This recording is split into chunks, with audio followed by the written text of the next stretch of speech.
Hi, I'm Kirt Jacobs, host and creator of Moxie Talk, and we're coming to you live from the Alltech One Ideas Conference in Lexington, Kentucky. And today our guest is Samantha Townsend. Samantha, how are you? I'm pretty good, thanks. It's good to be here. I've immersed myself in the Kentucky culture, so it's great to be here, y'all. I love it. So is this your first Alltech Ideas Conference? It is the first one. So I was the runner-up in their new inaugural leadership award, which is really good because from a working journalist point of view, it's the one place where you can meet the most fascinating people from across the world that are involved in agriculture and innovation.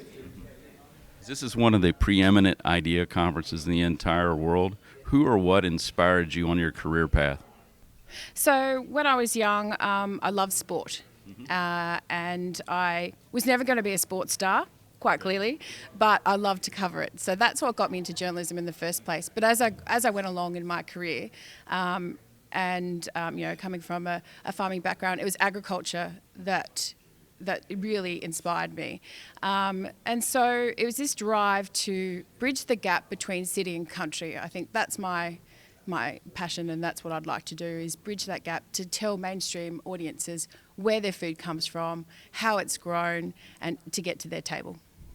So this next question I always love the answer to, regardless of personal or professional. What's the best piece of advice ever given to you, Samantha? I suppose the best piece of advice was everyone has a story.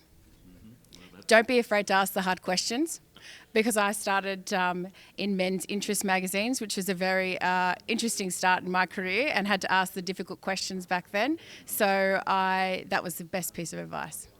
In your best dreams for your ideas on how you could shape the world with your ideas, how do you see the world in 100 years from now?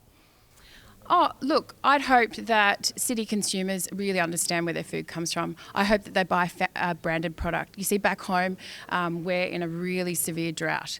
It's 7 years for some, so it's quite long, so they had to destock. So I'd really love it for city consumers to really grasp that concept. I kicked off, so part of the reason why I'm here is I kicked off, I spearheaded a program back in Australia, Where for the Bush Drought Appeal. It was at the peak of the drought in 2014, where farmers were struggling. Livestock was dying, and so we spearheaded this campaign, a national campaign, and we ended up raising $3 million for drought-affected farmers, which is amazing. So we started from the south of New South Wales, which is a state there, and we went up to the north. And that convoy, we took a convoy of hay, of semi-trailer trucks, up to this drought battlefront. It was the worst affected place in the state.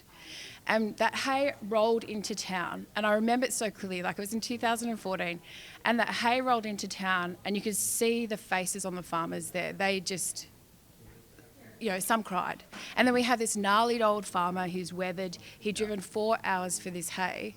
And he said, he went up to it and he grabbed it and he sniffed it.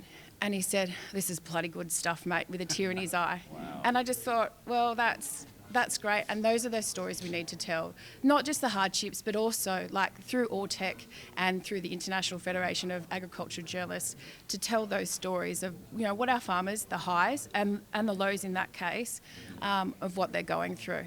And that's obviously why I'm here.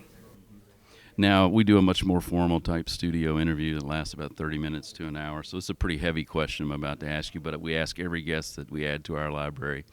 When the great day comes, Samantha, God forbid, it's your last day on earth, you leave the conference for whatever reason, it's your last time with us.